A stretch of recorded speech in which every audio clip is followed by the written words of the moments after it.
En primer lugar, sobre todo hay que decirte gracias a ti y a Víctor por la apuesta que hacéis por el terror en España, por varias películas que has producido ya de terror. Lo primero que yo quería saber es si para ti meterte en la aventura de Mi Adorado Monster, porque además no estás solo como productor, sino que también apareces en el documental, si para ti es hacer un homenaje al fantástico, en concreto al fantaterror en España. ¿Es para ti eso, quiero decir? Sí, yo creo que, bueno, son dos cosas, ¿no? Muy diferentes, ¿no? Yo creo que vivimos en este siglo XXI en el que ahora mismo ahora estamos de lleno, el año 22, pues digamos que las cosas son muy diferentes a cuando era pequeño, cuando consumía cine, cuando iba en autobús o en metro a los cines de barrio a ver películas, dos, tres películas seguidas, ¿no? Con un bocadillo. Esto que casi parece la posguerra, pero eran los años 80, o sea que tampoco es tanto, ¿no? En los 90 surge también un montón de gente alrededor mío que se dedica a hacer películas. Pues uno es Alex de la Iglesia, que es íntimo amigo mío, al que es el único al que no he producido, pero surgen directores maravillosos como Javier Fese, Juan Carlos Fernadillo, Carlos Solo, Julio Mel, infinidad de directores con los que sí he trabajado y que, bueno, nos unía la juventud, nos unía la irresponsabilidad y sobre todo la fantasía de querer contar historias y hacer cine.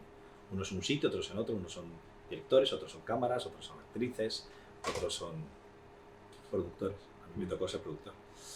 Pero en estas dos formas de consumir cine, desde lo profesional y desde lo personal, como consumidor de cine, como persona que le gusta el cine, pues aquí había algo que me interesaba, que me llamaba mucho la atención, ¿no? Por un lado, como consumidor de terror y de fantaterror o de terror español, están aquí los cimientos de lo que realmente ha sido las acciones individuales que han creado historia. Pues te hablo de Jacinto Molina, te hablo de Jesús Franco, te hablo de las grandes películas de Eugenio Martín, de las grandes creaciones del fantaterror de Jorge Grau de los años 60, 70. Y yo creo que Arturo Bobadilla es fruto también de eso, ¿no? De esa semilla que se sembró en esos años, que son, como he dicho, acciones individuales, que muchas veces eran vilipendiadas y muy criticadas en España, pero fuera se veían de otra manera. Y ya luego como profesional de este sector, me ha fascinado siempre esta cosa que tiene que ver con de dónde salen las películas, ¿no? La película siempre es un ente o es algo que no debería existir. Existe porque varias personas se ponen de acuerdo para que la película se haga. Y en este caso, no sé si alguien se ha puesto de acuerdo con Arturo Bobadilla, pero Arturo Bobadilla decidió hacerlo por sí mismo. En el mismo año en que Alex de la Iglesia hace esa película seminal en la que todos que ha marcado un camino, que es El Día de la Bestia, pues Arturo Bobadilla ha hecho su Día de la Bestia. Que ha tardado en cumplir 25 años, ¿no? Ese sueño, pero lo ha hecho. Entonces, cómo se hacen las películas, desde dónde se hacen las películas, todo eso me ha fascinado siempre. Y espero haber sido en este proceso, en estos 30 años que llevo haciendo, pues una pieza, para unos casos fundamental, para otros no, de la construcción de esos sueños, ¿no? Y quería asistir a cómo, en una película en la que yo no he participado para nada, quería ver cómo había sido la investigación, el recorrido, de dónde venía esta película, esta fantasía, ¿no? Que se hace realidad. ¿Por qué piensas que en España el cine de terror ha tenido como cierto maltrato o ha sido siempre como un poco denostado o ha sido para minorías, entre comillas? Yo no creo que sea solo el cine de terror. Yo creo que en España somos unos expertos en maltratar lo que tenemos, ¿no? Nuestro patrimonio. No nos gusta, es como que nos gusta más lo que tiene el de al lado, ¿no? Somos exactamente lo contrario a los franceses. Sí. Yo soy medio español, medio francés, entonces mi parte francesa lucha contra esa parte española. Es una especie de lucha como Love and Hate de Robert Mitchum en La Noche del Cazador, pues la tengo a diario. Es verdad, no apreciamos lo que está cerca nuestro, lo que hacemos bien, lo que nos gusta o lo que hacemos mal, porque al final lo que haces es parte histórica de ti, es un fragmento de nuestra historia.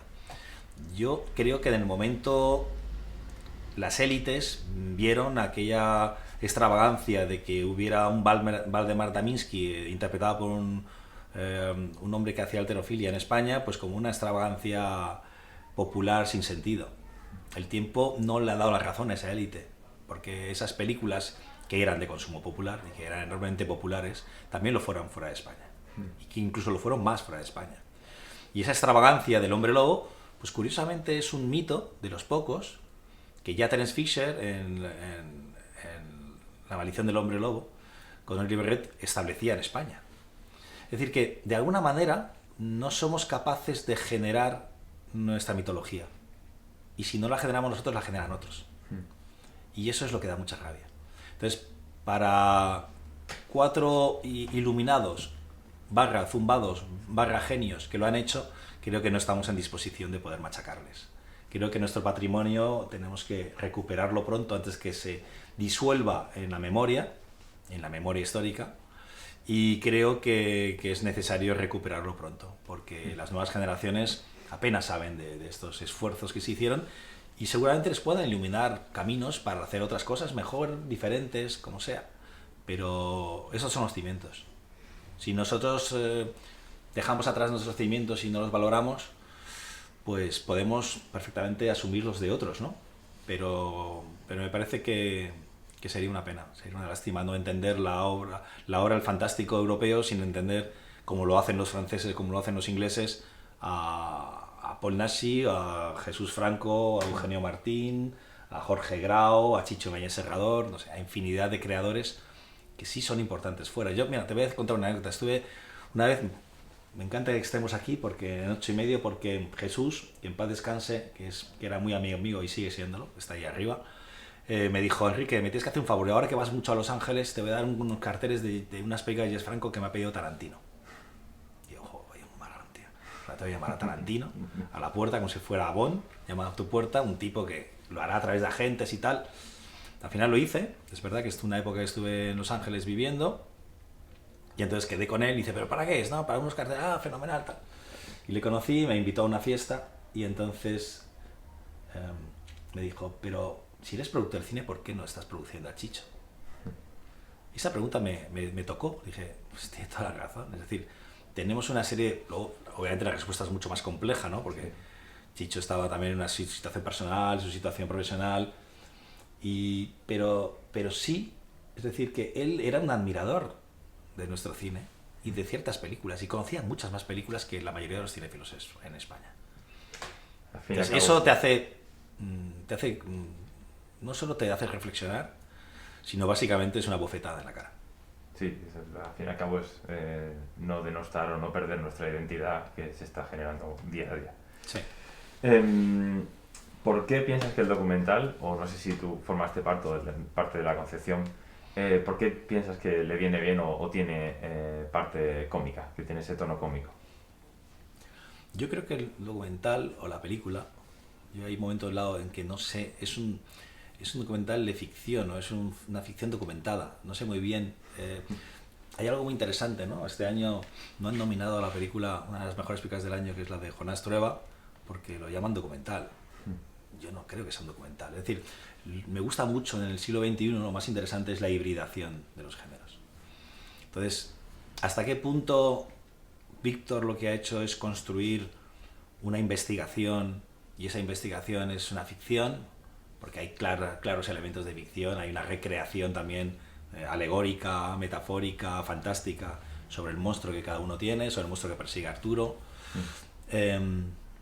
Pero, contestando a tu pregunta, sí creo que más que cómico es una cosa entrañable. O sea, asomarse a un personaje que ha cumplido su sueño no lo puedes hacer desde el sarcasmo. Independientemente de cómo veas tú o consideras tú que es el resultado de su sueño, ¿no? Porque al final la película va de que ha cumplido su sueño. No va de valorar su película, ¿no? En la comparativa, que creo que se va a hacer inevitablemente, porque de ahí parte y de ahí se llega también al final, no quiero hacer spoilers, con Alex de la Iglesia y el sueño cumplido desde la Iglesia, pues no es más que dos creadores que han cumplido su sueño. Y eso me parece muy bonito.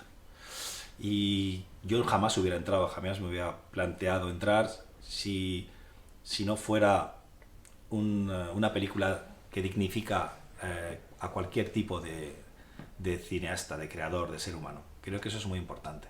Y creo que eso también ha ayudado mucho a inspirar y a abrir vocaciones, ¿no?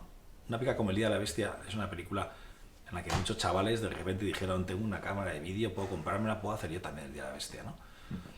Solo que Arturo no era uno de esos, Arturo ya lo había hecho, ya algo le había inspirado, le había empujado a eso. Seguramente el cine de Paul Naschy, seguramente el cine de Jesús, seguramente el cine de esos cineastas, ¿no? Que también a su vez habían sido inspirados por el expresionismo alemán, Fritz Lang, por lo que fuera. Es decir, siempre tiene que haber alguien que tira el hilo. Un detonante siempre. Entonces, creo que un poco has respondido a ello. Si Arturo pudiese viajar al pasado y hablar consigo mismo, o decirle, oye, la historia de esta película va a ser así, va a acabar dentro de X tiempo, ¿qué crees que se diría a sí mismo? Yo creo que estaría satisfecho. Porque yo creo que cuando se tiró al vacío, nunca evaluó las consecuencias que iba a tener eso en su vida. Porque al final, como decía siempre mi amigo Pablo Berger, está el cine y la vida que se mezclan, ¿no? O sea, por un lado tú crees que vas a cumplir ese plan de rodaje, esas cosas, esas expectativas que se están creando, no solo en tu entorno, sino para ti mismo. Y luego está la vida, que hace cosas, que tiene sus caprichos y que te da por sitios, ¿no? Pero fíjate, está muy alejado esto del concepto de cine industrial, ¿no? Que se impone ahora. El algoritmo te lleva a la reformulación de un tipo de cine en el que el ser humano no es tan importante, en el que un director se puede sustituir por otro, en el que de hecho eso es necesario para que unos seguros puedan pagar esas películas y puedan establecer cuáles son los slates de cada año, ¿no? Y las fechas de entrega de esas películas. Estamos hablando de una cosa muy diferente, estamos hablando de la artesanía. Entonces, también esta película habla de artesanía, porque independientemente de que Alex de la Iglesia sea un ser humano y hiciera una película muy industrial que consumió muchísima gente, no dejó de ser una película artesana, que le hicieran entre un equipo de amigos. Entonces, ahí no hay tanta diferencia con la película de Arturo. Las diferencias se plantearían hoy. Fíjate, te iba a plantear la pregunta de si este documental también habla de el poder de convicción, de si el cine también es convencer a otros para hacer tu propia historia. Pero me has llevado a pensar, con lo que me contabas ahora, a si estamos viviendo con el tema de, pues eso, producir industrialmente, en masa, estrenar con una cadencia enorme. ¿Estamos empezando a vivir la muerte del cine de autor? Joder, macho, vaya pregunta más acojonante. O sea, no sé si eres consciente de la caja que acabas de abrir. Sí. No sé. Yo creo que el cine de autor es imposible que muera mientras exista una cámara, un teléfono móvil, lo que sea. Y mientras exista un canal que permita que esa película se distribuya.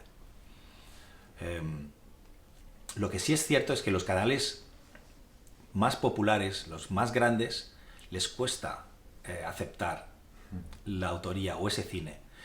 Para empezar, por una cuestión puramente legal, es decir, la idea del Final Cut es una idea europea, no es una idea americana. El Final Cut lo tienen los estudios, igual que la tienen las plataformas, igual que... O sea, la idea de que un autor defina y decida todas las cosas que van a estar en esa película es una cosa que yo creo que está luchando contra la industria que se está imponiendo. De la misma manera que decir que el cocinero dedique exclusivamente ese cocinero el tiempo a ese plato en vez de tener un equipo o tener una franquicia que lo haga por él, pues parece que también es una idea en contra del... O sea, creo que todas las industrias, todas las actividades industriales están modificando el hecho de que el planeta está sobrepoblado y que todo el mundo quiere consumir. Entonces, en el cine, esa idea del cine de autor, que es con la que nace, que ha ido de alguna forma redefiniendo esa naturaleza a través de los estudios durante el siglo XX, yo creo que el siglo XXI realmente está en lucha total, completa, ¿no? Sí estamos viendo cada vez el cine de autor en su Little Big Horn, rodeado de pues, unos canales de distribución que son muy agresivos hacia ese cine y que muchas veces dificultan que eso se haga o permiten que ciertos nombres muy concretos puedan hacer su película como premio ese año, pero que en realidad no es el máximo común denominador. O sea, nos va a costar cada vez más ver películas más libres, pero se van a hacer, claro que se van a hacer. Desde la tecnología permite eso que se haga. Los canales no están están democratizados, es decir, que también tiene que haber canales para ese tipo de cine. Han fracasado en Estados Unidos, ha fracasado Criterion, ha fracasado los canales que realmente albergaban ese cine, incluso el cine clásico tradicional americano de estudio. Digamos que el nuevo espectador prefiere el contexto actual, prefiere conocer historias que estén sucediendo hoy y que tengan pues determinado y elegir esos elementos que quieren ver en sus películas. El algoritmo es eso. Sé que eres fan y asistente a Cutrecon. Sí. Hay una parte del documental en la que hay varias personas, varios actores y demás que están viendo la película y están disfrutando por lo mal hecha que está o la baja calidad que tiene, las diferencias que tiene a lo mejor de récord o de cámara con la que ha sido rodado, todo eso. ¿Qué tiene ese cine de poco presupuesto, de pocos recursos, vamos a decir, que tanto nos puede gustar? La humanidad. Se acerca a nosotros, se acerca a lo que nosotros somos. O sea, se acerca, o sea, la mayoría de la gente que va al cine no sabe cómo manejar una cámara y cómo montar ni nada de eso. Entonces, eso es entrañable. O sea, nos hace de alguna forma acercarnos al producto. Asistí hace 2 días a una reformulación o un remontaje de una película de Manuel Esteva, Hola Señor Dios, hecho por la creadora Jimena Sabadú, que nos hizo disfrutar muchísimo la Cineteca. Y cada vez nos asomamos más a esa forma artesanal de cómo se hacían las cosas antes. Hay algo entrañable en la idea del cine malo. No digo con eso que lo que es malo para unos a lo mejor es bueno para otros y lo que es una obra maestra para otros es un desastre. Entonces, alejado de las valoraciones, hay algo entrañable en la idea de construir las cosas muy lejos del cine industrial. Me quedo con eso. Pues Enrique, muchas gracias. Gracias a vosotros. Gracias.